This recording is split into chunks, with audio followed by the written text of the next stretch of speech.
Hello, good morning sir. मेरा नाम कृषिका सामतानी है। मैं जयपुर से हूँ। सर, मेरा बहुत सिंपल सा सवाल है। एक कहावत है कि पुरुष की जो सफलता का हाथ होता है सबसे बड़ा, वो एक नारी का होता है। उनकी सफलता का कारण वो होती है। तो सर, आप इतने सफल, तो क्या आपकी सफलता के पीछे भी किसी का हाथ है? Great question. क्रिकेट में सीधे ही बाउंसर फेंक देते ना। मैं तो ठीक से बैठा भी नहीं था और सीधे ही सवाल आ गया मिसाइल की तरह। मेरे एक बेटी है,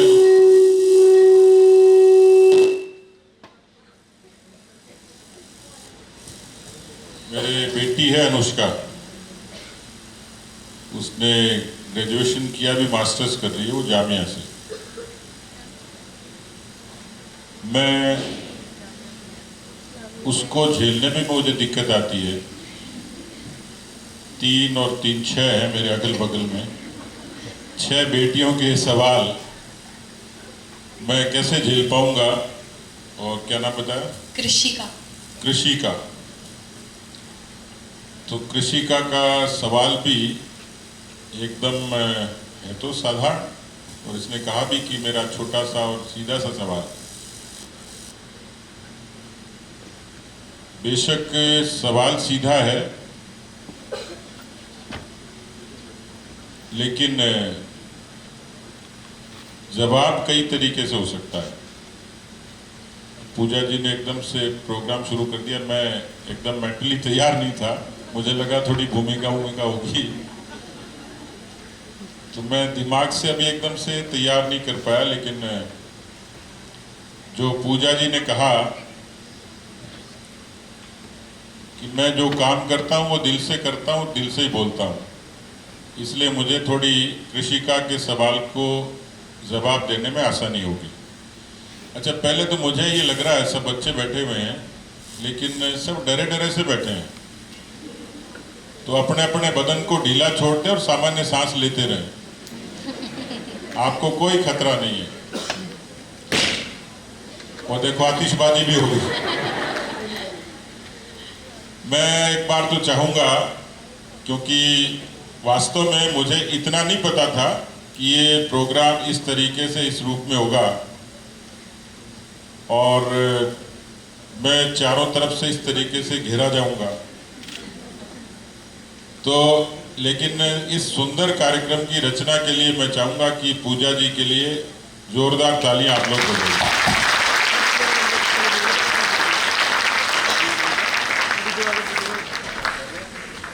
क्योंकि इस कॉलेज से, ये मेरी अपनी कर्म भूमि में है, इसलिए मेरा लगाव है। इस कॉलेज में मैं बरसों से अलग अलग इवेंट्स में आता रहा हूँ। और एक जो आपका इवेंट होता है नारी शक्ति अवार्ड, यही नाम है, यही है, तो उसमें मैं आता रहा हूँ। और मुझे ये लगा कि आपने मुझे उस अवार्ड फंक्शन के लिए मुझे इनवाइट किया था, तो मेरे दिमाग में एकदम से ये बात आई कि मैं जब आऊँगा तो मैं बच्चों से कुछ इंटरेक्शन करना चाहूँगा। तो मुझे नहीं पता था कि एक्सक्लूसिवली ये कार्यक्रम हो जाएगा। तो मैं दिल से धन्यवाद देता हूँ पूजा जी को और आप सब लोगों को कि आप भी सब ज़रूरी काम छोड़ के यहाँ आए हैं। तो मैं मेरी तरफ से आपको बहुत शुभकामनाएं देता हूँ और धन्यवाद देता हूँ।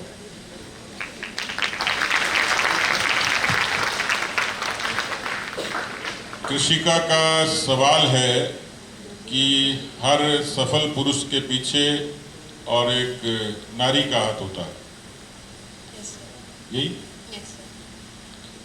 अब मैं ये सोच रहा हूँ कि अपने यहाँ सास बहू का झगड़ा पुराने समय से चला रहा है। माँ का नाम लूंगा तो पत्नी नाराज हो जाएगी, पत्नी का लूंगा तो माँ नाराज हो जाएगी। तो मुझे आपके सवाल ने बड़ी दुविधा में डाल दिया। लेकिन ये बात सत्य है, क्योंकि न तो मैं झुठला सकता, न इतिहास झुठला सकता, न ये प्रकृति झुठला सकती, क्योंकि सृष्टि का निर्माण यदि हुआ है तो सृष्टि का बीज कोई है तो वो स्त्री है, नारी है। उसकी भूमिका अलग हो सकती है, उसकी भूमिका अलग हो सकती है। तो मैंने जब मेरी बेटी का उल्लेख किया, और मैं इसलिए आप लोगों से साझा करना चाह रहा हूं,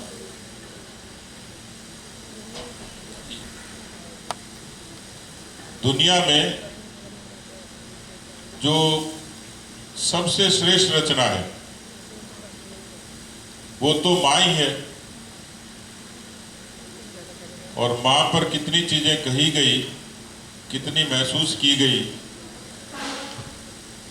आप लोगों को तो ध्यान होगा कि नहीं होगा,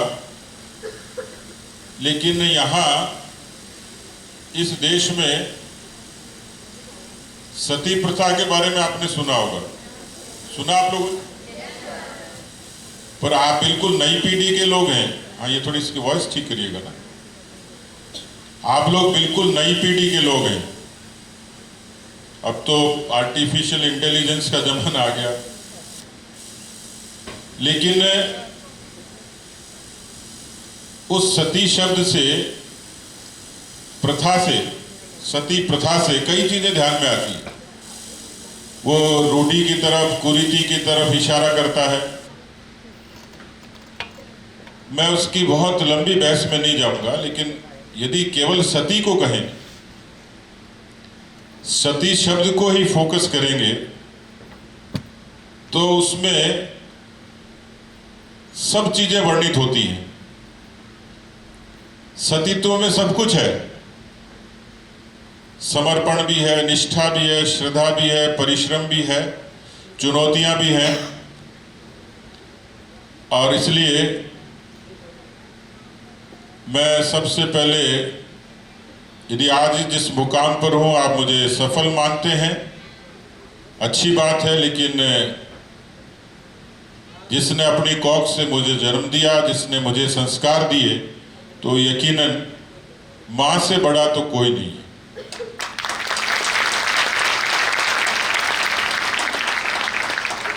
क्योंकि मैं देखता था बचपन में, मैं तो बहुत सामान्य गांव के परिवेश से आया हूं। आज तो गांव-गांव में उज्ज्वला है, पर मेरी मां तो चूल्हे पे रोटी बनाती थी, और एक दो की नहीं, 100 की बनाती थी। और मैं कब मां की गोद में खेलते खेलता चूल्हे के पास ही सो जाता था, तो मुझे लगता है कि कितनी वेदना सही होगी और कितना उसने कष्ट सहा होगा कि आज मुझे कोई, मेरी बेटी कृषिका मुझसे पूछती है कि आपकी सफलता का राज क्या है, तो मुझे माँ का वो दृश्य चूल्हे का याद आता है कि कितना परिश्रम उसने किया होगा। तो जननी तो माँ है। मेरी एक बहन है, और क्योंकि हम सब लोग उस चर्चा के लिए यहाँ बैठे हैं कि जो एक स्त्री होती है, नारी होती है, महिला होती है, उसके जीवन में बहुत सारी चुनौतियां आती हैं। और हम लोग भी सब सामान्य परिवेश के लोग हैं, इसलिए ऐसा नहीं है कि हम उन चीज़ों से रूबरू नहीं होते होंगे, उससे हमें उस फेज से गुजरते नहीं होंगे। तो भाई की तरह, भाई के साथ, मेरे से छोटी है, लेकिन बड़े भाई को छोटी बहन कैसे स्नेह देती है, वो केवल राखी के बंधन का रिश्ता नहीं, वो रिश्ता दैविक रिश्ता है, आध्यात्मिक है। और कई बार मुझे लगता था कि जब वो मुझे सीख देती है तो यूँ लगता है कि मुझसे बड़ी है। इसलिए बहन की भूमिका किसी व्यक्ति के जीवन में अकल्पनीय है। मैंने मेरी बेटी का जिक्र इसलिए किया कि जीवन में ऐसे बहुत सारे क्षण आते हैं, और आप में से बहुत लोग होंगी, और एक नेचुरल सी बॉन्डिंग होती है बेटी की और बाप की, पिता की और बेटी की नेचुरल बॉन्डिंग होती है। ये कोई ईश्वर नहीं बनाया होगा कि बेटा होगा वो माँ के ज़्यादा लगा रहता है, बेटी होती है वो पापा के साथ बहुत अटैच्ड होती है। लेकिन बेटी से पहले मैं जोखिम नहीं लूंगा, क्योंकि मुझे केवल आपसे संवाद नहीं करना, मुझे शाम को घर भी जाना है। तो उसके बाद जो रिश्ता है पत्नी का, वो अग्नि के समक्ष 7 फेरे से शुरू होता है, और उसके बाद जब आपकी जीवन की गाड़ी शुरू होती है तो उसमें वो सब चीज़ें आती हैं जिससे एक सामान्य मध्यम वर्गीय व्यक्ति चुनौतियों से लड़ता हुआ आगे चलता है। मैं बात को बहुत लंबा तो नहीं करूंगा, क्योंकि मुझे पता नहीं आपको इंटरेस्ट आएगा कि नहीं आएगा, लेकिन जो मैं महसूस करता हूं कि जो तीसरी भूमिका है वो पत्नी की है, क्योंकि मैं बेरोजगार था, उसकी नौकरी लग गई थी।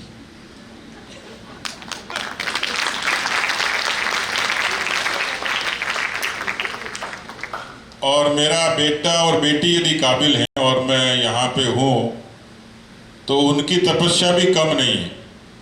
न मैं उनको कम आंक सकता, न कम बता सकता और न कम कह सकता। तो यदि तीसरा कोई कारक है तो वो पत्नी है। मुझे सुन रही होंगी तो खुशी होंगी, और मेरी बेटी पक्का ही सुन रही होगी, तो उसका जिक्र नहीं करूंगा तो मुझे उससे ज़्यादा परेशानी होगी।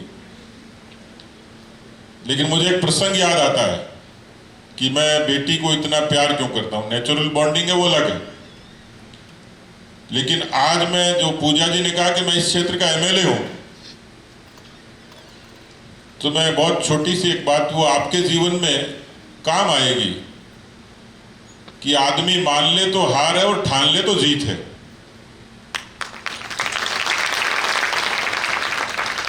मुझे पता नहीं आप पॉलिटिक्स के पी से कितना वाकिफ हैं या पॉलिटिक्स को कितना जानते हैं, लेकिन एक सिस्टम है, व्यवस्था है, दुनिया का सबसे बड़ा लोकतंत्र है, उस व्यवस्था से हम लोग चलते हैं।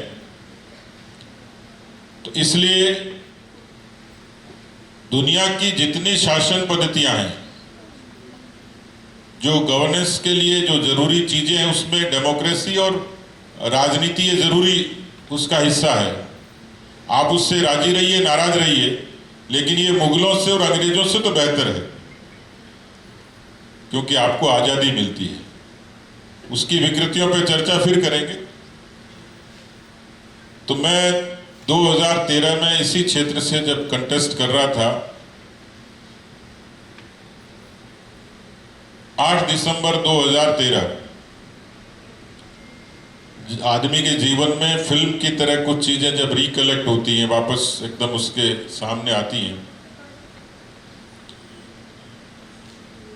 मैं वो चुनाव सिर्फ 329 बहुत रेयर मार्जिन होता है, बहुत नैरो मार्जिन होता है।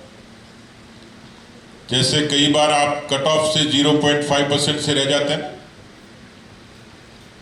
एडमिशन के लिए, कि थोड़ा सा इतना ज्यादा होता तो हम अच्छे ब्रांच में चले जाते, ऐसा होता है ना। तो आदमी को लगता है कि अब तो बिल्कुल जीवन खत्म हो गया, बहुत परेशानी हो गई, ऐसा होता है।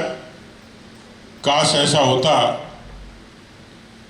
तो मेरे साथ भी ऐसा हुआ 2013 का वो 8 दिसंबर का दृश्य, जिसमें मैं केवल 329 वोटों से चुनाव हार गया। आप समझ सकते हैं कि कहते तो हैं कि हार और जीत जिंदगी के एक पहलू है, राजनीति का पहलू है, लेकिन जिस पे गुजरती है वही जानता है ना। वो 8 दिसंबर की रात मेरे लिए बहुत मुश्किल थी। अब मैं यूं कहूंगा तो भी आपको लगेगा कि क्या कह रहा है। मैं उस रात रोया। अब कहने को तो कहते हैं लोग कि हार पे रोया नहीं करते, लेकिन 8 दिसंबर की रात मेरे लिए बहुत मुश्किल थी, बहुत चुनौतीपूर्ण थी। लेकिन मैंने एक चमत्कार देखा। कहां से समझ पैदा हुई, कोई देवी का आशीर्वाद था या क्या था मुझे पता नहीं। मेरी बेटी ने मुझे गले लगाया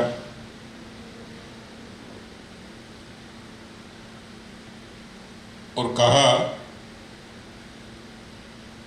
पापा आज आप हारे हो लेकिन कल आप पक्का जीतोगे। उस एक शब्द ने मेरा जीवन बदल दिया।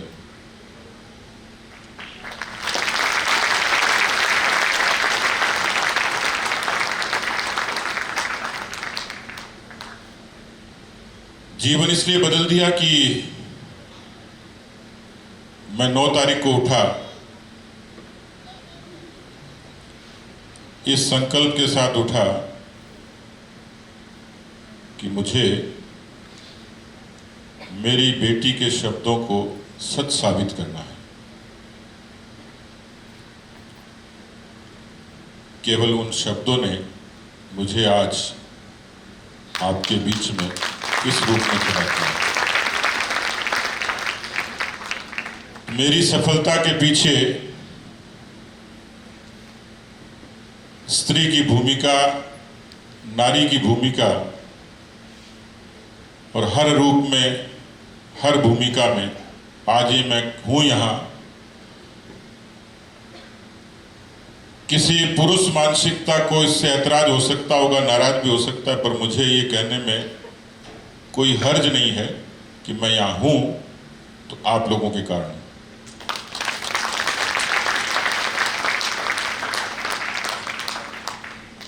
Morning sir. Morning sir. Very good morning. मेरा नाम सरबजीत कौर है और मैं जोधपुर से बिलोंग करती हूँ। तो सर मेरा सवाल आपसे ये था कि पुरुष को सफल कब माना जाता है? जब वो घर के बाहर जाए, पैसे कमाए, नाम करे। वही महिलाओं को सफल कब माना जाता है? जब वो घर पे रहे, घर के काम करे, सदस्यों का ध्यान रखे या खाना बनाए, बच्चे पैदा करे। और जब महिला बाहर जाके नौकरी भी करती है तो उससे ये एक्सपेक्ट किया जाता है, उससे ये उम्मीद रखी जाती है कि वो घर का भी काम करे, जबकि पुरुषों से यही चीज़ एक्सपेक्ट नहीं की जाती। तो सर सफलता का पैमाना महिलाओं और पुरुषों के लिए इतना अलग क्यों है? एक क्यों नहीं है?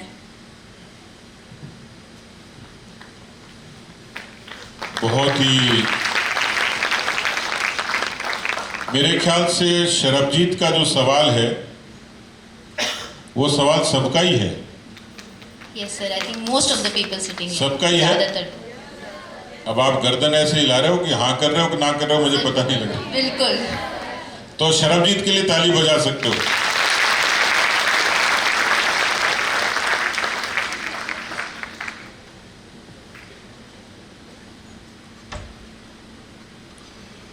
ये बात सही है,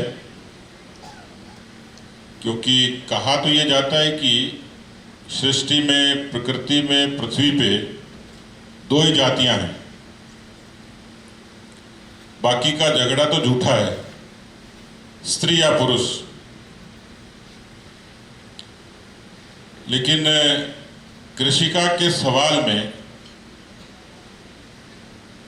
स्त्री की शक्ति, उसकी भूमिका और उसकी अहमियत, इस पर मैंने अपनी बात कही है मेरे अपने व्यक्तिगत अनुभव से।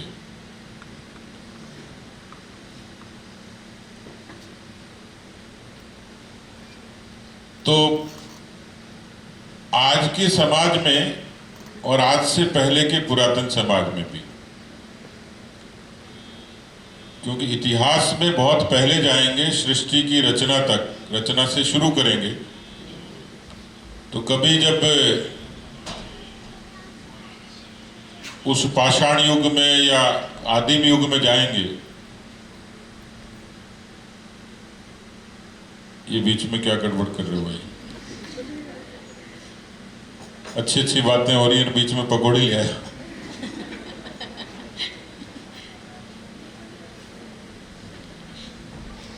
तो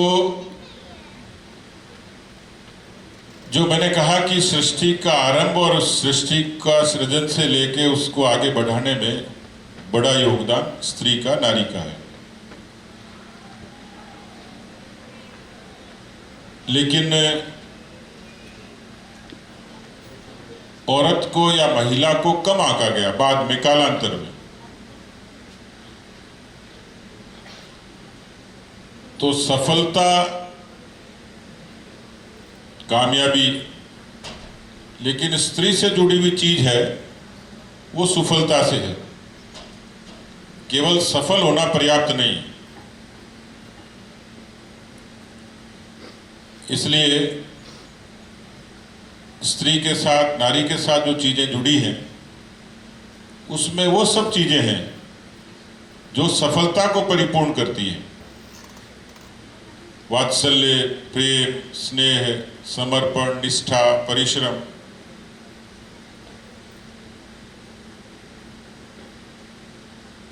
इसलिए ये भेद जरूर खड़ा कर दिया गया। सिमोन दे बाउवर कहते हैं कि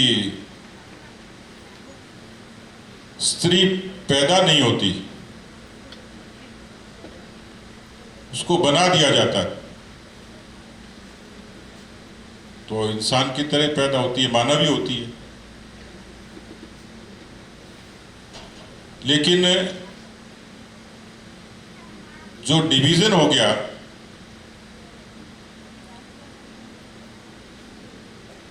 फ्रेडरिक एंगल कहते हैं कि काम का विभाजन यही स्त्री की सबसे बड़ी पराजय है। यानी समाज ने ये तय कर दिया कि ये काम तो पुरुष करेगा और स्त्री करेगी। समाज ने तय कर दिया, और इसलिए आज तो मैं बदलता हुआ देख रहा हूं। नहीं तो प्रोफेशन के नाते भी कि जो सॉफ्ट काम है, ऑफिस का काम है, वो महिला करेगी, और सीमा पर लड़ने का काम पुरुष करेगा। ये कहीं लिखा है क्या? संविधान में, उपनिषद में, वेद में, पुराण में कहीं नहीं लिखा। तो मैं बदलता हुआ समय तो देख रहा हूं कि आज इस मानसिकता के होते हुए भी बेटियां फाइटर प्लेन भी उड़ाने लगी। तो इस धारणा को निर्मूल करने का काम तो हो रहा है। पर दुनिया का सबसे बड़ा लोकतंत्र, उस सबसे बड़े लोकतंत्र के विकसित समाज में आज भी ये ऑर्थोडॉक्स थॉट्स, ये रूढ़िवादी सोच जो है अभी भी है। उसका परिमाण कम हुआ है, लेकिन शायद ये भूमिकाएं समय के हिसाब से बदलती रही होंगी। इसलिए ये मान लिया, जैसे मैंने कहा कि मेरी माँ रोटी बनाती थी, सभी बनाते हैं, बनानी चाहिए, लेकिन एक सोच ने भूमिका बना दी कि इनका काम चूल्हा चौका करना, बच्चे पैदा करना या नौकरी करना तो ऐसी करना। ये मान लिया कि इनके बस की नहीं है, या इनको खतरा है, संकट है। तो मुझे लगता है कि अब समय तो बदल रहा है। स्त्री अब अबला से सबला की भूमिका में आई तो है। ये अलग बात है कि समाज की विकृति ने कुछ चीजों को रेस्ट्रिक्ट किया है, कुछ चीजों को पाबंद किया है, और कुछ चीजों के कारण एक भय पैदा हो गया। वो विकृति समाज की है, वो शिथिलता शासन की है। लेकिन स्त्री हर भूमिका में उतनी सफल है जितना एक पुरुष है। लेकिन मानसिकता ने वही रोके और थामे रखा है। तो जैसे मैंने कहा कि परिस्थितियां, माहौल, वातावरण अलग हो सकता है, लेकिन मुझे नहीं लगता कि अब जो समय बदल रहा है, अब जो समय है और अब जो डिमांड है, वो आपके इस प्रश्न को और आगे ले जाएगी। इसलिए मुझे कहीं नहीं लगता कि अब जो स्त्री की भूमिका, नारी की एक सफलता के नाते, परफेक्शन के नाते, व्यक्तित्व के नाते कहीं किसी से कम नहीं है। तो जो आपने कहा कि ये बात सही है कि आज के युग में भी, आज भी समाज में मानसिकता से जरूर जुड़ी हुई है। पर उस मानसिकता से लड़ाई शुरू होगी, उस मानसिकता में स्त्री की जीत भी निश्चित हो गई। तो हम देख रहे हैं अभी चीजें बहुत बदली है। मैं हो सकता है कि आगे किसी बात में इसका मैं संदर्भ से उल्लेख करूं, लेकिन आपकी प्रश्न की मर्यादा में इतना ही कह सकता हूं कि अब धीरे धीरे समय बदला है तो स्त्री की भूमिका भी बदली है। और जो मैंने कहा कि जो घूंघट में थी आज वो फाइटर प्लेन उड़ाती है, तो इतना फर्क तो आया है कि हमने इस बात को साबित किया। और उस साबित करने में आप लोगों की सोच, आप लोगों की लड़ने की जिजीविशा, क्षमता और मानसिकता ये बड़ी है। सर मेरा नाम मुनेश कुमारी है, मैं भरतपुर राजस्थान से रहने वाली हूँ। सर मेरा प्रश्न ये है कि जब वुमेन एम्पावरमेंट की बात आती है तो लोग कहते हैं कि लड़कियों को ज़्यादा छूट देगी तो परिवार बर्बाद हो जाएगा। तो सर आपको नहीं लगता कि लड़कियों के लिए वुमेन एम्पावरमेंट के फायदे हैं?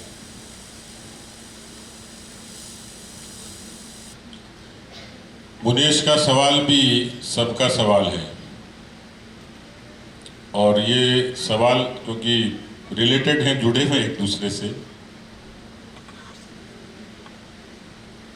वुमेन एम्पावरमेंट,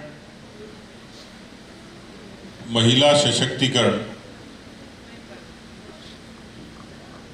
ये अक्सर हम आजकल सुनते हैं, लेकिन कितना कंट्रास्ट है कि एक तरफ तो मैं कह रहा हूं कि अभी भी कुछ महिलाएं घूंघट में हैं और कुछ फाइटर प्लेन उड़ाती हैं। तो ये भी मानसिकता से ही जुड़ा हुआ सवाल है, और उनका सवाल सही है कि एक लड़की की, एक महिला की सीमा या तो घर की चार दीवारी, और मुझे ताज्जुब हुआ कि अभी भी मैं कहीं देख रहा था कि मोटे तौर पर हम आधी आबादी हैं, और जो पॉपुलेशन का मोटा मोटा जो फिगर है 48% है, और उस 48% में मैं एक फिगर देख रहा था कि 53% महिलाएं अभी भी घर से बाहर नहीं निकलती। दूसरा, उसकी जो भूमिका है, मैं एक प्रैक्टिकल सा उदाहरण बताता हूँ। मैं कॉन्स्टिट्यूंसी में घूमता हूँ, गांव में जाता हूँ, तो पता लगता है कि वो सिफारिश करते हैं कि साहब इसका बच्चे का एडमिशन आप जेवियर्स में कराओ, लड़के का। तो मैंने कहा लड़की कहाँ पढ़ रही है? बोलो यही तो सरकारी स्कूल में है। यानी लड़की पढ़ेगी सरकारी स्कूल में और बेटे को भेजेंगे अंग्रेजी के स्कूल में। तो घर से जो एक मानसिकता है आज भी। दूसरा, नौकरी लगे तो क्या काम करे? टीचर बन जाए, किसी प्राइवेट नौकरी भी करे तो कंप्यूटर ऑपरेटर की करे, या रिसेप्शन पे फोन उठाने का काम करे। हालांकि इसमें कुछ चीजें अभी बदली हैं। मैं देख रहा था अभी जो भारत की सरकार है प्रधानमंत्री जी के नेतृत्व में, आर्म्ड फोर्सेस के लिए, सशस्त्र सेनाओं में भी अब महिलाओं के लिए रास्ते खोल दिए कि वो भी अब ऑफिसर बन सकती हैं। तो ये जो बदलाव है समय का, और नैतिक बदलाव है, जनमत का बदलाव भी है और डिमांड भी है। तो बात सही है कि ये कहा जाता है कि वो घर से बाहर जाएगी, यही सवाल था आपका। घर से बाहर जाएगी तो बिगड़ जाएगी। अब ये मानसिकता है, ये मानसिकता के साथ साथ असुरक्षा भी है, धारणा भी है। क्योंकि दुनिया के सबसे बड़े लोकतंत्र में, और जिस देश में ये कहा गया हो कि यत्र नार्यस्तु पूजन्ते रमन्ते तत्र देवता, कि जहां नारियों की पूजा होती है देवता जहां रमण करते हैं, जिस देश में गार्गी मैत्रेयी की एक लंबी परंपरा से लेके कैप्टन लक्ष्मी सहगल तक, जो आजाद हिंद फौज की कमांडर हुआ करती थी, सामान्य सी किसी आदिवासी क्षेत्र की एक अनपढ़ बालिका कालीबाई भील अंग्रेजों से भिड़ पड़ती है, तो हमने उस भूमिका को अलग अलग रूपों में देखा है, लेकिन उसको संबल देने की, हौसला देने की और सुरक्षा देने की, सुरक्षा की गारंटी के साथ उस तरीके का सम्मान और गौरव देने की जरूरत है। तो ये कहा जाता है, लेकिन इसके पीछे कई चीजें हैं। हमारे यहाँ सांस्कृतिक आक्रमण भी खूब हुआ है। किस रूप में हुआ है कि लोग आजकल चर्चा करते हैं कि टीवी आया तो बच्चे बिगड़ गए, टीवी के बाद में इंटरनेट आ गया, मोबाइल आ गया, तो एक धारणा बन गई कि जिसने बच्चों की मानसिकता पर सीधे सीधे प्रहार किया और जिसका मन कोमल होता है, जो भोला होता है, वो विचलित भी होता होगा। एक्सेप्शनली कुछ चीजें समाज में घटित हो जाती हैं तो उस वर्ग के प्रति एक धारणा पूरे समाज की हो जाती है, जो आपने कहा कि घर से बाहर निकली और बिगड़ गई। जबकि मैं तो ये सुनता था कि एक लड़की 2 घरों की ताकत होती है। एक लड़की, एक बच्ची 2 घरों को संस्कार देती है। जब वो बेटी के रूप में होती है तो अपने परिवार का पोषण करती है। मैं देखता हूं, मैं जानता हूं, और आप में से बहुत लोग ऐसे होंगे, मैं कोई एक्सेप्शनल बात नहीं कह रहा।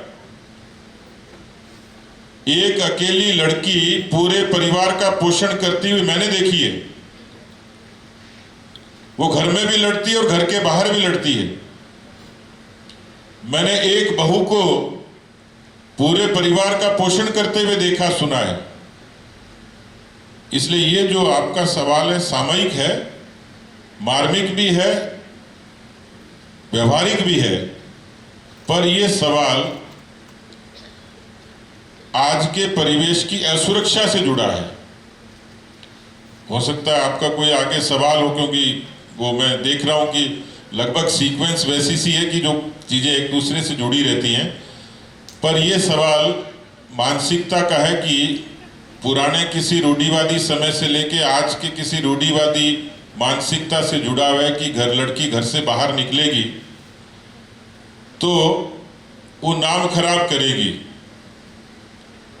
ये जो कथन है ये समाज के लिए चुनौती भी है, समाज की विकृति का भी इशारा है, लेकिन इसके साथ मैं ये मानता हूं कि उस लड़की को कमजोर करने का, कमजोर आंकने का, अंडर एस्टिमेट करने का भी शब्द है। इसलिए इसका व्यवहारिक पक्ष हो सकता है, मैं उससे इनकार नहीं करता, लेकिन वो अपवाद स्वरूप है। अब वो समय चला गया कि लड़की घर से बाहर निकलेगी और नाम खराब करेगी। मुझे लगता है कि लड़की यदि रूढ़ी तोड़ेगी, जड़ता तोड़ेगी, घूंघट हटाएगी तो वो नाम खराब नहीं करेगी, वो नाम रोशन करेगी। Beautiful answer. सर ने लड़कियों के लिए समाज में चुनौतियों के बारे में बहुत अच्छे से बात की, लेकिन साथ में ये भी कहा कि अब वो चुनौतियां बहुत कम हो गई हैं और लड़कियों को उसके लिए आगे आना पड़ेगा। नमस्कार महोदय, मेरा नाम जानवी शर्मा है और मैं उधमपुर जम्मू की रहने वाली हूँ। तो मेरा प्रश्न आपसे ये है कि आज लड़कियाँ बाहर निकलती भी हैं तो उन्हें कुछ किसी सीमाओं में बांधा जाता है।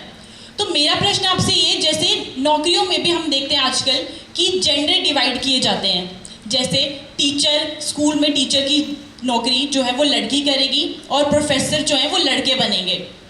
तो सर काम का तो जो है वो कोई जेंडर नहीं होता ना, मतलब डिवीजन नहीं होना चाहिए। तो मेरा प्रश्न आपसे ये है कि मेल डोमिनेशन जो है नौकरी में और कुछ सेक्टर्स में, तो उस विषय पे आपके क्या विचार हैं? आप इतना मेरे ऊपर नाराज क्यों हो रहे?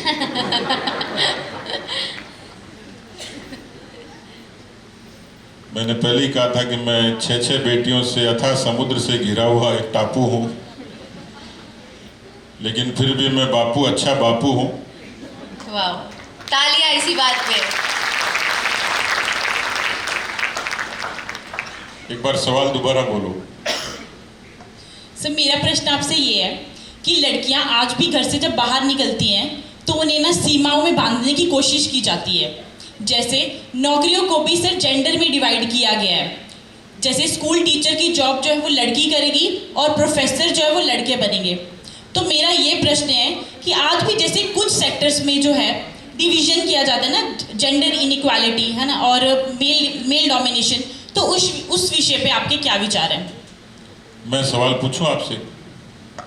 पूछ सकता हूं? अभी देश की राष्ट्रपति कौन है? प्रेसिडेंट ऑफ इंडिया कौन है?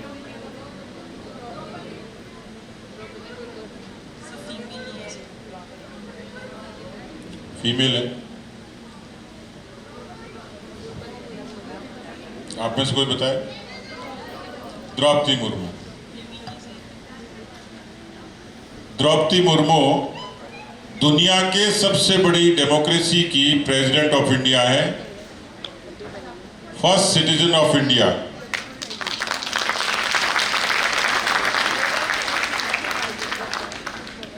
चलिए आप में से बताइएगा, नहीं तो ये जो मंच पे बैठी हैं बेटियां ये कहेंगी कि हम तो आपकी परीक्षा लेने आए थे, आप हमारी परीक्षा लेने लग गए। अभी फाइनेंस मिनिस्टर कौन है? बोलो बेटा, क्या नाम है आपका? चैतन्या। इतनी चेतन हो, ताली बजाइए इसके लिए।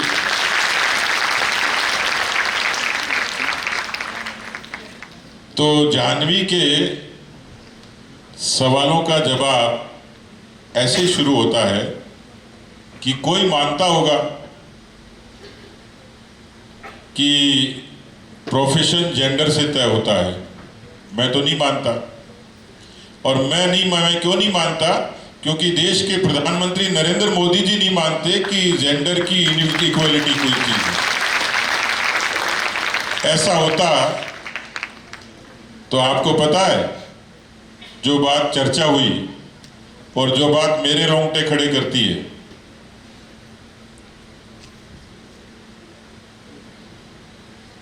लोकतंत्र के बाद भारत की सबसे बड़ी ताकत क्या है?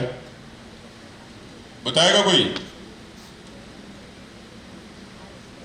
After democracy, what is the strength of India?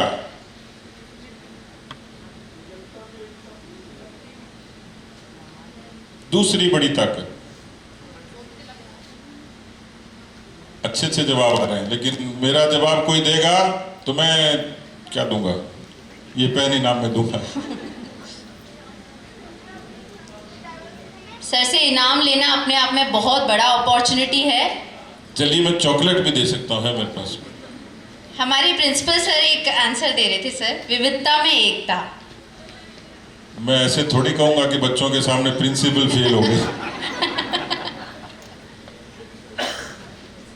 लोकतंत्र दुनिया में भारत की सबसे बड़ी ताकत है। लोकतंत्र की ताकत क्या है? दूसरी बड़ी, भारत की दूसरी बड़ी खूबी क्या है?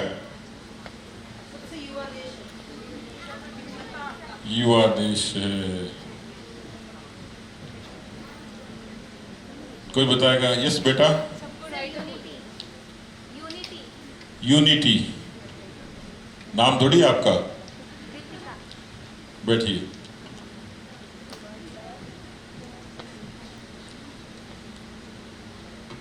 बताएगा कोई? चलो मैं बताऊं।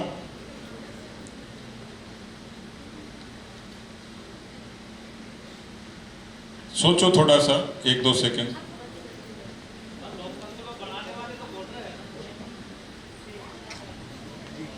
पुरुषों को जवाब नहीं देना भाई, स्वीकार नहीं किए जाएंगे। या श्योर। वो तो इतनी सारी शक्ति आ जाएगी।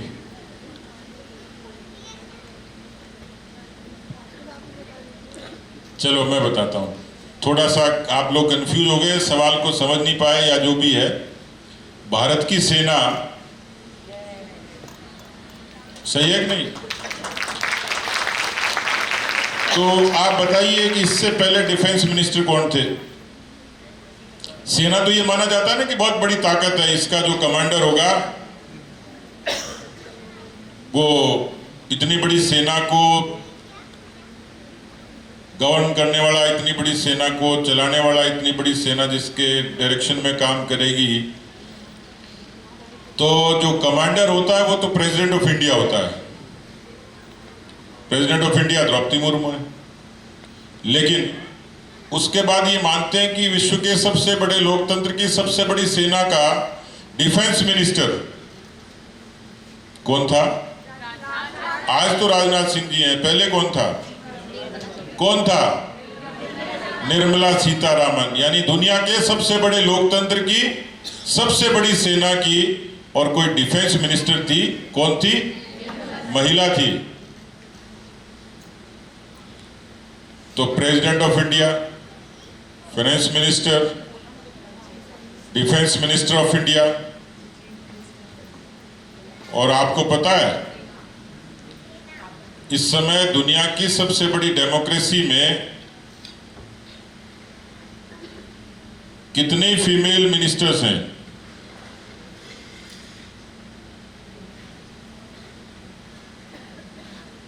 मैं आपकी परीक्षा नहीं ले रहा, लेकिन मैं आपके मोटिवेशन के लिए और आपके रेफरेंस के लिए कह रहा हूं ये बात। नहीं पता ना? हमारे भारत की, भारत से सब प्यार करते हो ना आप लोग?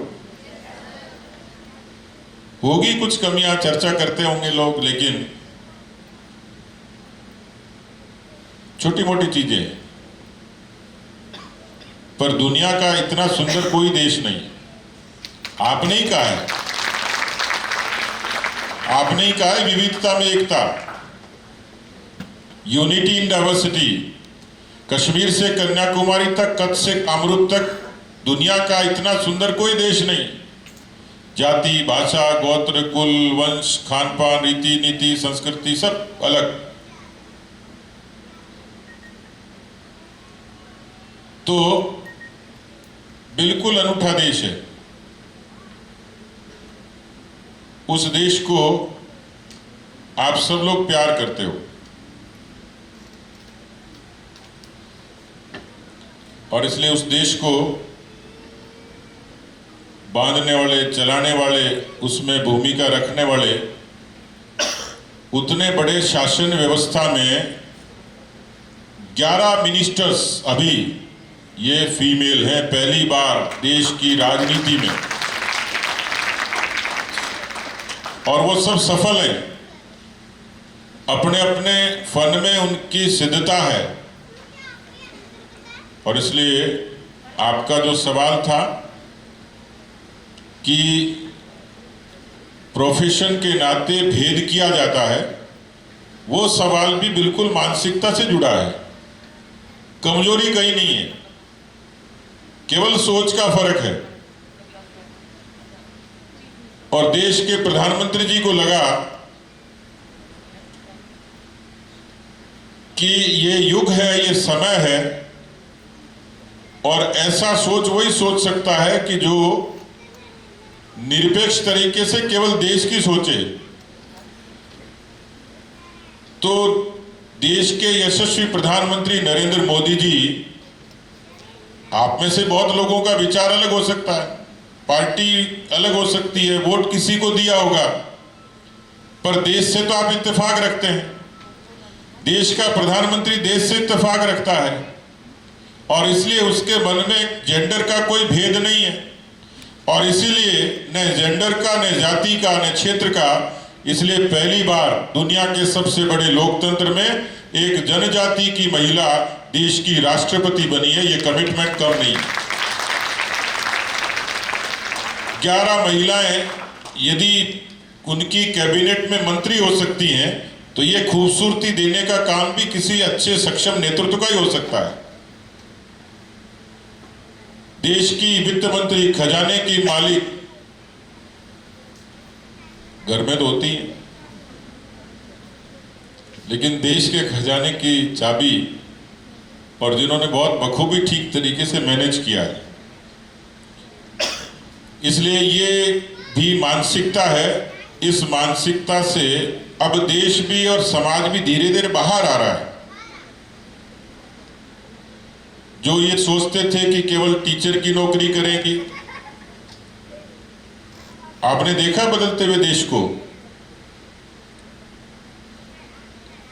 आप बताइए, ओलंपिक में जब खेलने जाते हैं तो सबसे ज्यादा मेडल कौन लाता है? कॉमनवेल्थ गेम्स होते हैं। और किस इवेंट में आते हैं?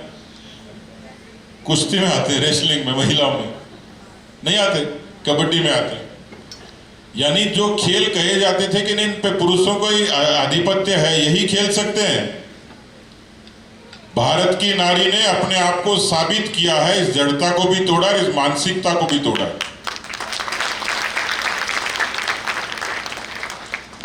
मेरे ख्याल से मैं पास हो गया।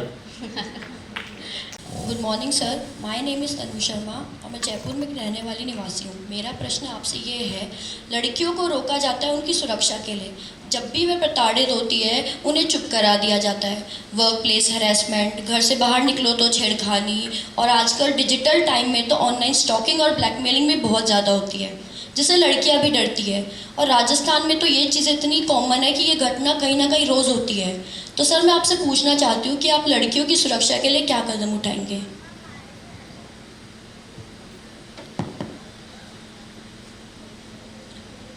बहुत ही सामयिक सवाल है जो आज की परिस्थिति से जुड़ा है। मैं कल्पना करता हूं कि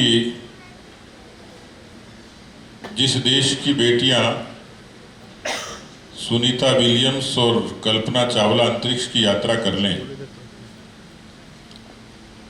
और किसी घर से कदम रखने वाली किसी बेटी और बहन की सुरक्षा पर जब कोई उंगली खड़ी होती है, उसकी मर्यादा को या स्वाभिमान को जब चोट पहुंचती है, और उसके तरीके अलग अलग हैं। कहीं वो साइबर क्राइम का शिकार होती है और कहीं फिजिकल हरासमेंट का। किसी बड़े लोकतंत्र में और सभ्य समाज में एक बड़ी चुनौती है। मैं कितनी सैद्धांतिक बातें करूं, लेकिन देश का नेशनल क्राइम रिकॉर्ड ब्यूरो, जहां तक राजस्थान का प्रश्न है, क्योंकि हम यहां रहते हैं, महज इसलिए नहीं कि मैं एक राजनीतिक पार्टी का अध्यक्ष हूं, विधायक हूं और मैं कोई यहाँ आलोचना के लिए यहाँ बैठा हूँ। मुझे प्रैक्टिकली व्यवहारिक तौर पर कुछ चीज़ों के केवल राजनीतिक कारणों पर नहीं, उसके समाधान की तरफ जाना है। और आज हमारे प्रदेश में जो सबसे बड़ी चुनौती है वो केवल महिलाओं का नहीं, ओवरऑल जो लॉ एंड ऑर्डर है। क्योंकि राजस्थान के बारे में एक इमेज दुनिया में है कि यहाँ शांति है, इस कारण लोग यहाँ व्यापार के लिए, रिहाइश के लिए, नौकरी के लिए आते हैं, घूमने के लिए भी आते हैं। एक आंकड़ा तो कहता है कि दुनिया का जो हर पर्यटक भारत आता है, हर तीसरा व्यक्ति राजस्थान आता है। यहाँ जब गड़बड़ होती है तो उसका असर सब पर होता है, गवर्नेंस पे होता है, इकोनॉमी पे होता है, सोसाइटी पे होता है। लेकिन ज्यादा शर्मनाक है और ज्यादा तकलीफदेह है कि जब उन बहन बेटियों की सम्मान पर आंच आती है, उनकी इज्जत पर आंच आती है। एक बड़ी चुनौती है और उस चुनौती को मुझे लगता है कि मैं आपके सवाल को व्यवहारिक तरीके से लेता हूं, क्योंकि वहां जहां वो काम करती है वर्क प्लेस पे भी चैलेंजेज हैं, घर से उस वर्क प्लेस तक जाने के बीच में चैलेंजेज हैं और वर्क प्लेस से वापस घर आने तक चैलेंजेज हैं। मैं आपके सवाल ने मुझे इसलिए विचलित कर दिया कि जो नेशनल क्राइम रिकॉर्ड ब्यूरो का जो आंकड़ा है वो बहुत तकलीफ वाला है। हर साल 6000 महिलाओं के साथ रेप्स होते हैं, फिगर है 17 रेप्स पर डे। ये किसी सभ्य समाज की निशानी नहीं, ये उद्वेलित भी करती है। प्रदेश में यदि 9 लाख मुकदमे दर्ज होते हैं तो उसमें एक बड़ा हिस्सा महिलाओं की प्रताड़ना से जुड़ा होता है। वो जो क्राइम है वो इन हाउस भी है, वो घर के बाहर भी है। एक अपराध मानसिकता से जुड़ा है जो 4 दीवारी के भीतर होता है, दहेज से लेके उत्पीड़न से लेके बहुत सारी चीजें हैं। बाहर जो मसला है वो ईव टीजिंग से लेके और फिजिकल हरासमेंट तक सब तक जाता है। और इसलिए आत्मा कांपती है कि जब कोई भूख से बिलखती हुई अबला एम्बुलेंस के चालक से जब रोटी मांगती है और उसकी अस्मत लूट ली जाती है, तो एक सवाल खड़ा होता है एक सभ्य समाज पर। मैं खुद भी विचलित हूं और इस बात के लिए मैं हैरान और परेशान भी हूं। पर आपने मुझे ये पूछा है कि आप क्या करोगे, तो मैं अभी तो इतना ही कह सकता हूं, क्योंकि इस पूरे समूह के प्रति मेरी एक निष्ठा है, मेरी एक भावना है। वो मैं शब्दों में तो व्यक्त नहीं कर सकता, लेकिन मैं ये जरूर कह सकता हूं कि दुनिया में कुछ काम मुश्किल होते होंगे, कई बार कानूनों का भी उल्लंघन हो जाता है, कई बार कानून भी कामयाब नहीं होते हैं। लेकिन मैंने देखा कि उत्तर प्रदेश में योगी आदित्यनाथ जी के आने के बाद 2017 के उनके मिशन शक्ति ने उत्तर प्रदेश की महिलाओं को सम्मान भी दिया और सुरक्षा भी दी। तो जब उत्तर प्रदेश में कोई मिशन शक्ति हो सकता है, तो राजस्थान की बहन बेटियों के लिए किसी सीमा तक जाना पड़े पर इस कमिटमेंट के साथ काम करेंगे कि राजस्थान में किसी बहन बेटी की तरफ कोई तिरछी नजर उठाने वाला 4 बार सोचेगा, उसकी रूह कांपेगी। और ऐसा करेंगे कि भविष्य में राजस्थान की जो साख थी वो पुरानी साख लौट ले। इस कमिटमेंट से काम करेंगे और उस करने के लिए बहुत सारी चीजें हैं, क्योंकि कई बार कानून का लचीलापन ये अपराधी को छूट देता है, लेकिन उसकी वैकल्पिक व्यवस्था बनी हुई है कि उसको जितनी जल्द से जल्द और सख्त से सख्त सजा दी जाए। ये प्रावधान कानूनों में किए जा सकते हैं और कानून बने तो उसको लागू करने के लिए सख्ती की जा सकती है। दूसरा, उनको ऐसा माहौल दिया जाए। तीसरा, समाज के भीतर भी ऐसे प्रयास किए जाए, एक अवेयरनेस इस तरीके की पैदा की जाए, आपके भीतर भी आत्मरक्षा के लिए वो सब चीजें उत्पन्न की जाए। और मुझे लगता है कि सबसे ज्यादा जो सेल्फ डिफेंस के नाम पर कई बार कुछ चीजें होती हैं, पर वो सेल्फ डिफेंस आपकी स्कूल से लेकर कॉलेज की पढ़ाई का एक जरूरी हिस्सा बने, ताकि आप अपनी सुरक्षा को अपने आप कर सको। ये इनोवेशन का जमाना है, टेक्नोलॉजी का जमाना है। किसी भी तरीके से किसी जगह यदि आपके साथ में छोटी मोटी भी कोई घटना होती है, उसको तत्काल ट्रैक किया जा सकता है। अभी तो हमारी जो लिमिटेशन है वो सीसीटीवी कैमरों तक सीमित है।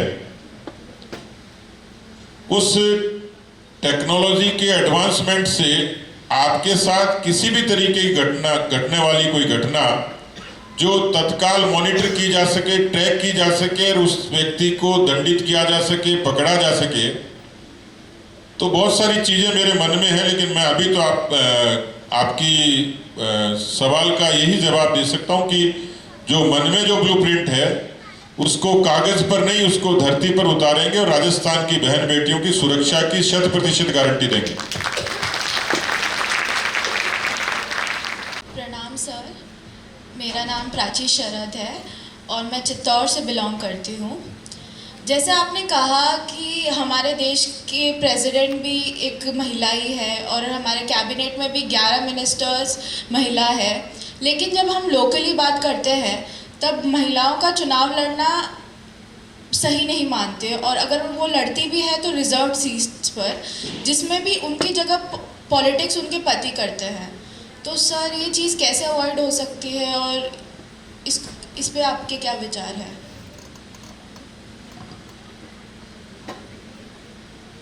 महिलाएं पॉलिटिक्स, दोबारा बोलो अपना सवाल। सर जैसा आपने कहा कि हमारे देश की प्रेसिडेंट भी महिला है और कैबिनेट में भी 11 मिनिस्टर्स महिलाएं ही हैं, लेकिन लोकली जब हम बात करते हैं तो महिलाओं का चुनाव लड़ना सही नहीं मानते, और अगर वो लड़ती भी है तो रिजर्व सीट्स पर लड़ती हैं और उसमें भी पॉलिटिक्स उनके पति करते हैं। तो सर इस चीज़ को कैसे अवॉइड कर सकते हैं और इस पे आपके क्या विचार हैं? यहाँ तो उल्टा हो रहा है। पॉलिटिक्स मेरी पत्नी करती है।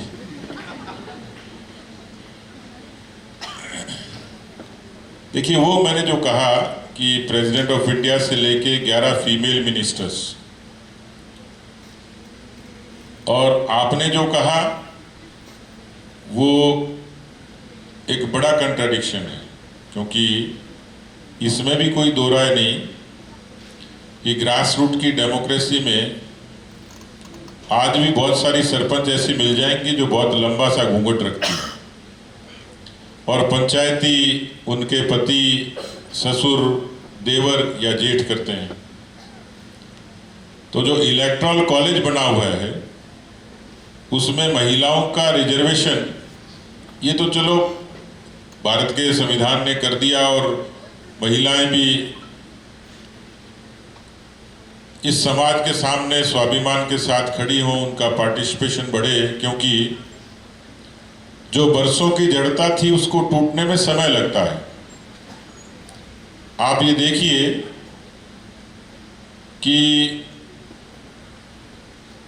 देश के बदलाव में कुछ चीजों ने बड़ा काम किया है। टॉयलेट्स, कल्पना कर सकता है कोई? जो गांव के बच्चे होंगे उनको अच्छे से ध्यान होगा। बैंक अकाउंट, गैस कनेक्शन, मकान, जो बेसिक इंफ्रास्ट्रक्चर या डिमांड,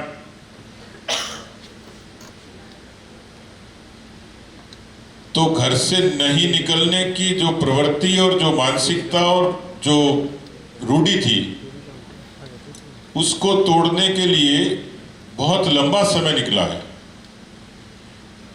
पर मुझे लगता है कि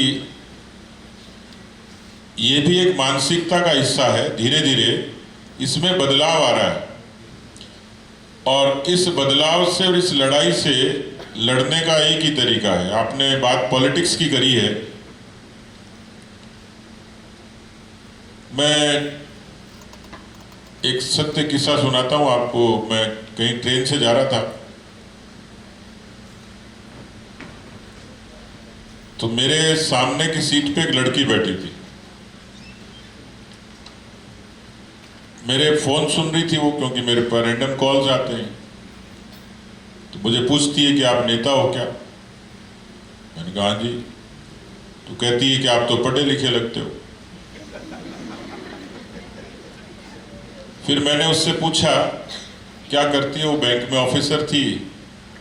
तो मैंने पूछा उससे कि पॉलिटिक्स के बारे में आपका क्या नजरिया है?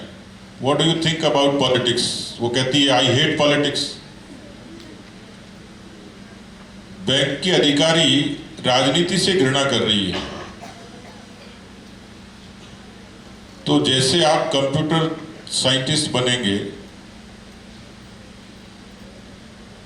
आप रोबोटिक्स पढ़ेंगे, आप माइनिंग इंजीनियर बनेंगे, सिविल इंजीनियर बनेंगे, इलेक्ट्रॉनिक्स में जाएंगे, आपका प्रोफेशन है। तो पढ़े लिखे लोग यदि राजनीति में नहीं आएंगे तो इस व्यवस्था को बदलने में दिक्कत आएगी। ये कहीं नहीं लिखा हुआ कि जनरल सीट्स पर महिलाएं चुनाव नहीं लड़ सकती। आपके लिए पोजीशन रिजर्व्ड है नगर पालिका में, पंचायती राज में, पर विधानसभा लोकसभा में तो नहीं है।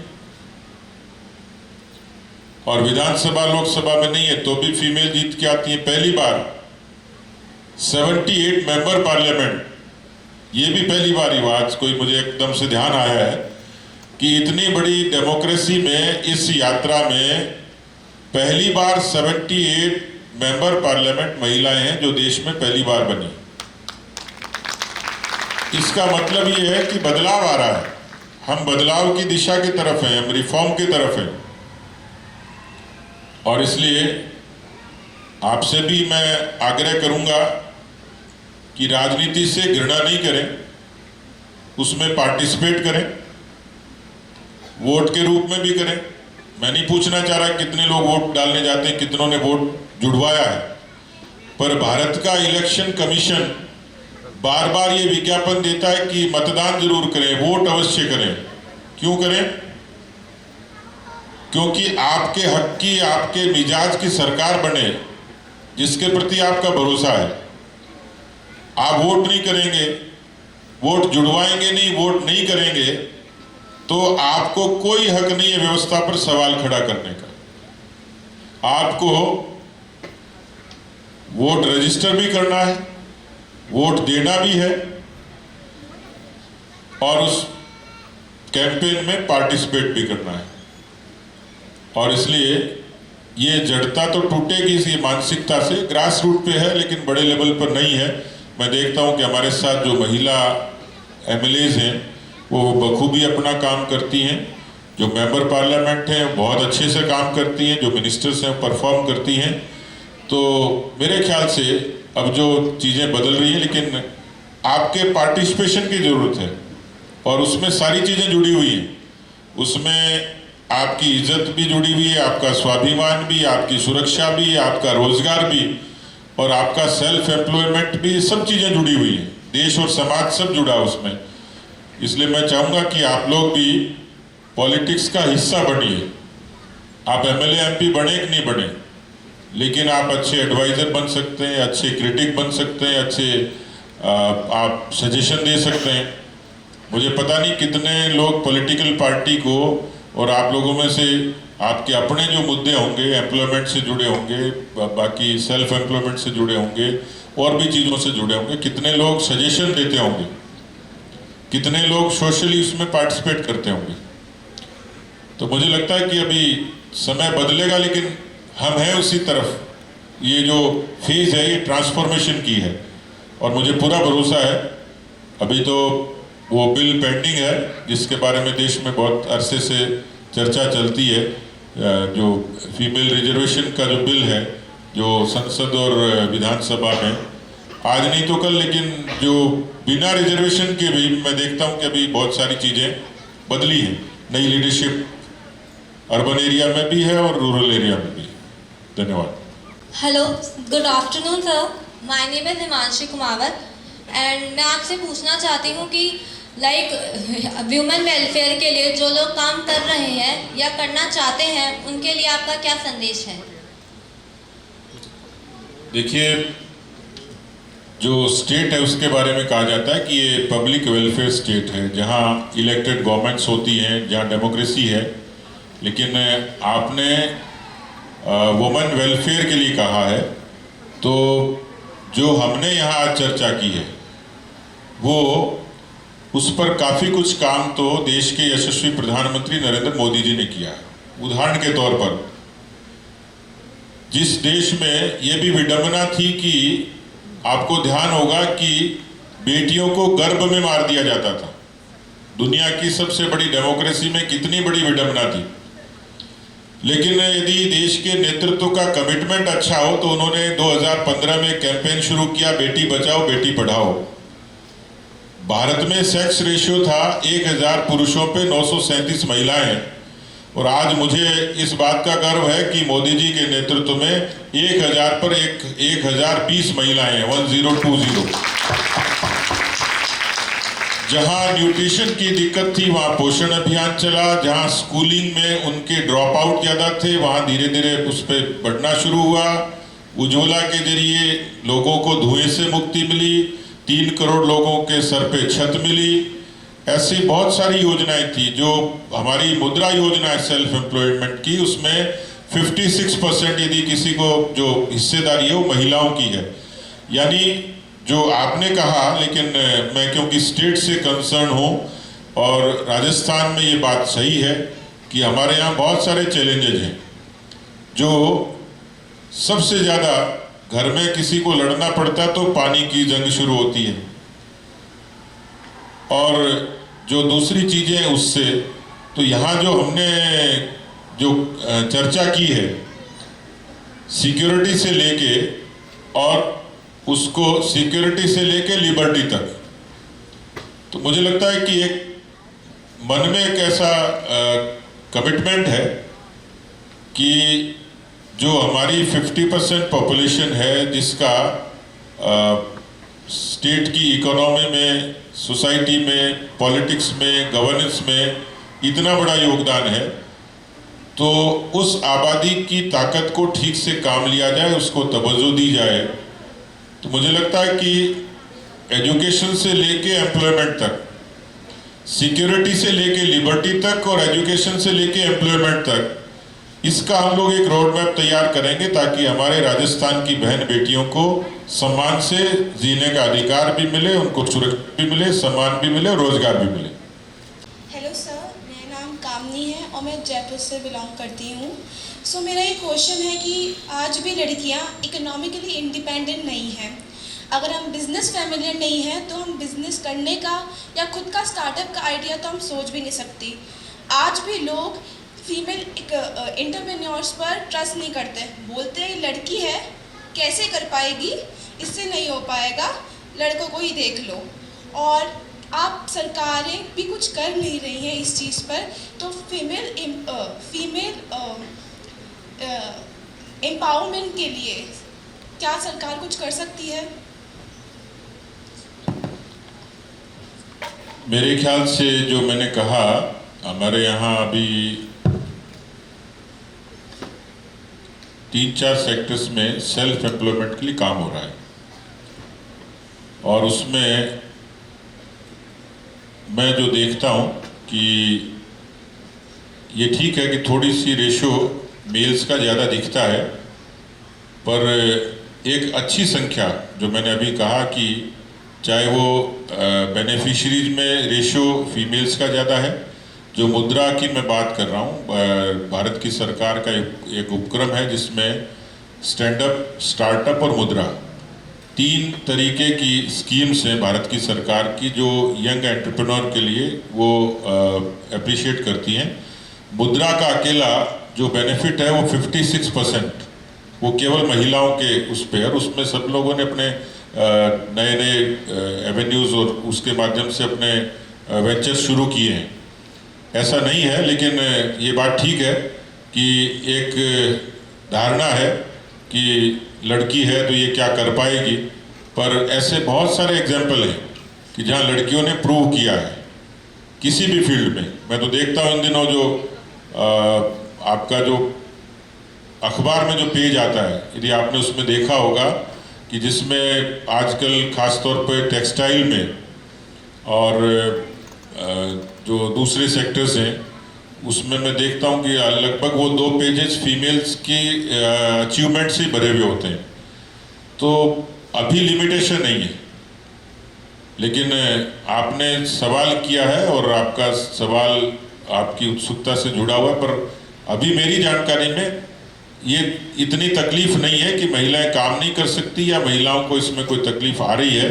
और यदि ऐसी कोई तकलीफ आती होगी तो हमारी प्रायोरिटी रहेगी, लेकिन गवर्नमेंट की चाहे स्टेट हो या सेंटर, दोनों सरकारों की प्रायोरिटी में फीमेल्स एंटरप्रेन्योर को प्रमोट करना, उनको मोटिवेट करना, ये उनकी प्रायोरिटी पे है। मैं अक्सर जाता हूँ, देखता हूँ कई बार अलग अलग उस पर, तो महिलाएं अच्छा काम कर रही हैं और आपकी यदि कंप्लेंट है तो उसको ठीक करके और आगे काम करेंगी। Thank you sir. Good morning sir. Sir मेरा नाम भारती शर्मा है। सर मैं जम्मू से रहने वाली हूँ। सर मेरा क्वेश्चन आपसे ये है कि आपको वीमेन एम्पावरमेंट में क्या क्या सोशल पॉलिटिकल बैरियर दिखते हैं? सोशल और political barriers. Yes sir.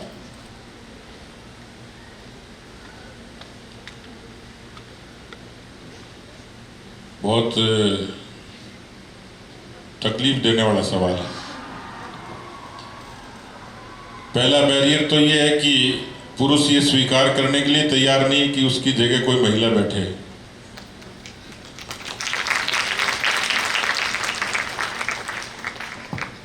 Society में तो आपने प्रूव कर दिया अपनी काबिलियत से,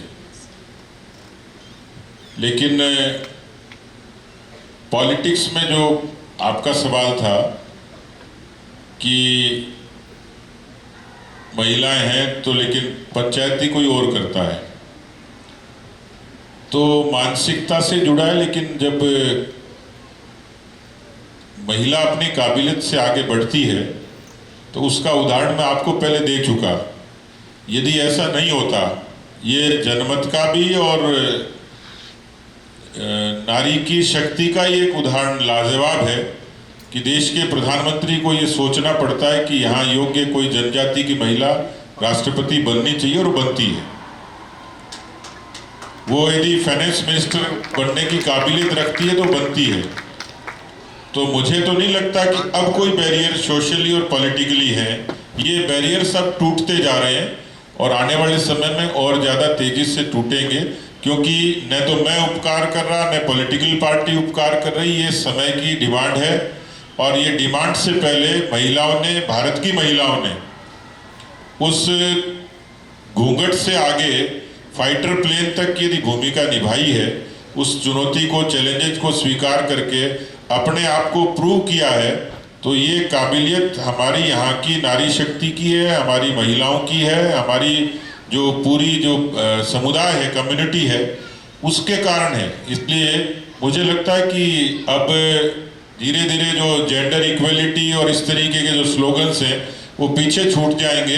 आप पर कोई मेहरबानी नहीं करेगा, आप अपनी काबिलियत से आगे बढ़ोगे। इसलिए मुझे कोई बैरियर अब नहीं लगता कि पॉलिटिक्स में और सोसाइटी में आपके आगे बढ़ने के लिए, ग्रोथ के लिए कोई बैरियर्स है। My name is Khushbu and I am 10th standard from JPS school. Today my question is sir, जो women discrimination है वो अब कैसे और भी ज़्यादा ख़त्म किया जा सकता है, या पहले जो वुमन सेक्रीफाइस करती है उससे ही वुमन को क्यों जाना जाता है? एक बार फिर से बोलो। वुमन के सेक्रीफाइस या वुमन के त्याग से ही उसको क्यों जाना जाता है?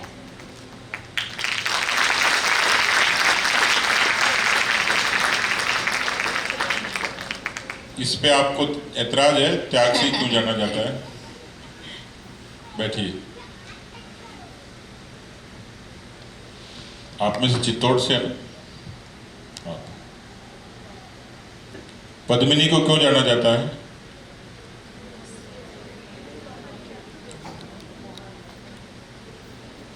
पन्नाधाय को क्यों जाना जाता है?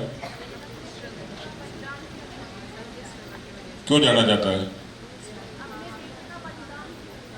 बेटे का बलिदान किया था।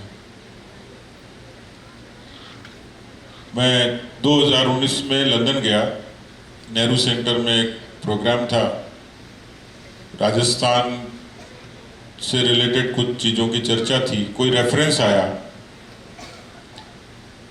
तो मैंने पन्नाधाय का उदाहरण दिया। दुनिया के इतिहास में इस तरीके का कोई उदाहरण नहीं है, क्योंकि माँ को बेटे से प्यारा दुनिया में कुछ नहीं होता।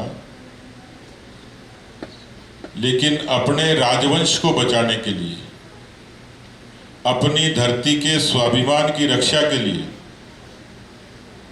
कोई माँ अपने बेटे को अपनी आंखों के सामने कत्ल होता देख ले, उस माँ की मन में क्या बीती होगी।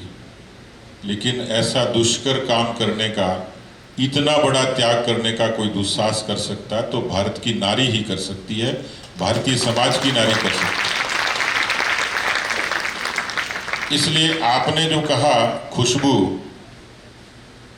वो कोई छोटा शब्द नहीं है और उसको कम नहीं किया जा सकता। त्याग ये शोषण नहीं है, त्याग भारत की नारी का आभूषण है। किसी न किसी रूप में वो त्याग करती है। कई बार खुद भूखा रहकर बच्चों को भरपेट खिलाकर सो जाती है। कई बार अपने गहनों को गिरवी रख के अपने बच्चों की पढ़ाई के लिए समर्पित कर देती है। अपनी रात की नींदों को वो समर्पित कर देती है। इसलिए त्याग जो है उसके जो मर्म है वो तो महिला की शक्ति है, उसकी कमजोरी नहीं है। जो पुरातन पंथी हैं, जो रूढ़िवादी हैं, उनकी नजर में त्याग शोषण होता होगा, लेकिन ऐसी प्रतिमा बना दी गई होगी। पर मेरा मानना है कि नारी यदि त्याग नहीं करती तो हिंदुस्तान का उजला इतिहास लिखा नहीं जाता।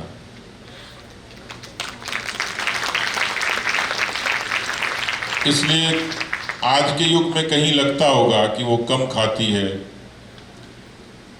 उस पर कम खर्च होता है, उसको बहुत समझौते करने पड़ते हैं। पर आज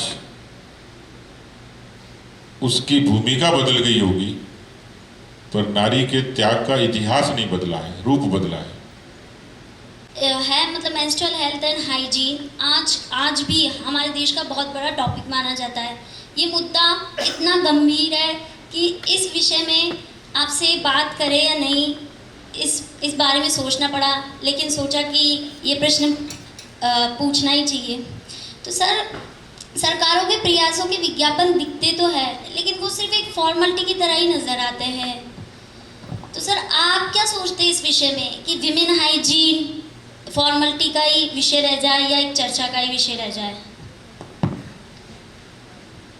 मैं नहीं कहता कि आज की पूरी चर्चा में बहुत अच्छे सवाल भी हुए और अच्छे तरीके से पार्टिसिपेट भी किया, लेकिन जो सबसे क्रांतिकारी सवाल है, और मैं सैल्यूट करूंगा चैतन्या को कि उसने बहुत निर्भीक तरीके से ये सवाल पूछा।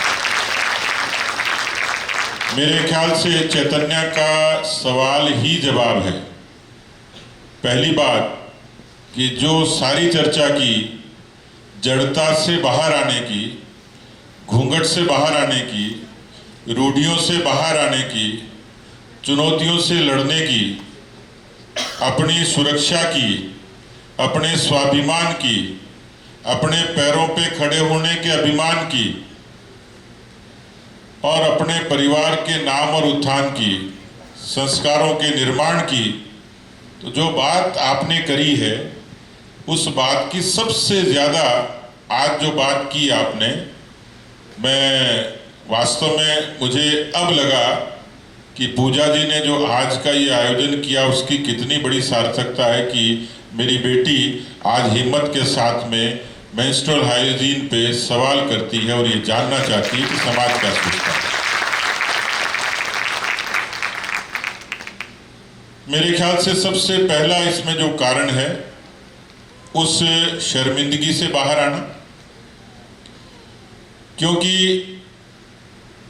ये एक नेचुरल प्रोसेस है, कोई अभिशाप नहीं है। और इसको सुप्रीम कोर्ट ने सबरीमाला के केस में एस्टेब्लिश कर दिया कि जब महज इसलिए उनको मंदिर में प्रवेश से रोक दिया गया हो तो इसकी ग्रेविटी सुप्रीम कोर्ट भी समझता है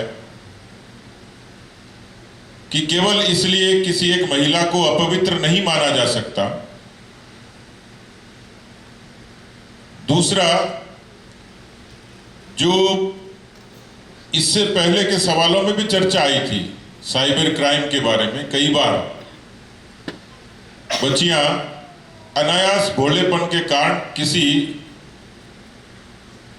उस फोटोशॉप का या उस किसी एक एडिटिंग का शिकार होकर और उस ट्रैप में आ जाती हैं और बहुत अवसाद का कारण उनका बन जाता है।